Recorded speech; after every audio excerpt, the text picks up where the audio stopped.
Hey everyone, welcome to my channel. Me support my strength. Let's start this journey together. యుద్ధభూమి ఒక్కసారిగా నిశ్శబ్దమైంది. అర్జునుడి మనసులోని సందేహాలు అన్నీ కరిగిపోతున్నాయి. కృష్ణుడు తన దివ్య స్వరూపాన్ని చూపించడం ప్రారంభించాడు. మెల్లగా ఆకాశం తెరిచినట్లు అనంతమైన వెలుగు యుద్ధభూమిని నింపేసింది. అక్కడ ఒకే రూపంలో సృష్టి మొత్తం కనిపించింది.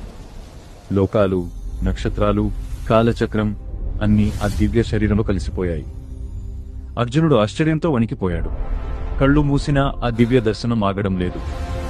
అతని స్వరం కంపిస్తూ బయటకు వచ్చింది. నీవే సర్వం, ఆది నీవే అంతం, నీవే అని అర్థంతోంది. కాలం నిలిచిపోయినట్లు అనిపించింది. యుద్ధం చిన్నదైపోయింది. జీవితం ఒక బిందువులా మారిపోయింది. కృష్ణుడి విశ్వరూపం ముందు అర్జునుడు పూర్తిగా లొంగిపోయాడు. మరి దివ్య రూపం చూపిన సత్యం ఏమిటి? అర్జునుడు ఇక ఏ నిర్ణయం తీసుకుంటాడు? ఈ వీడియో మీకు నచ్చితే లైక్ చేయండి, షేర్ చేయండి. మా ఛానల్ను సబ్స్క్రైబ్ చేయండి. చూసినందుకు ధన్యవాదాలు.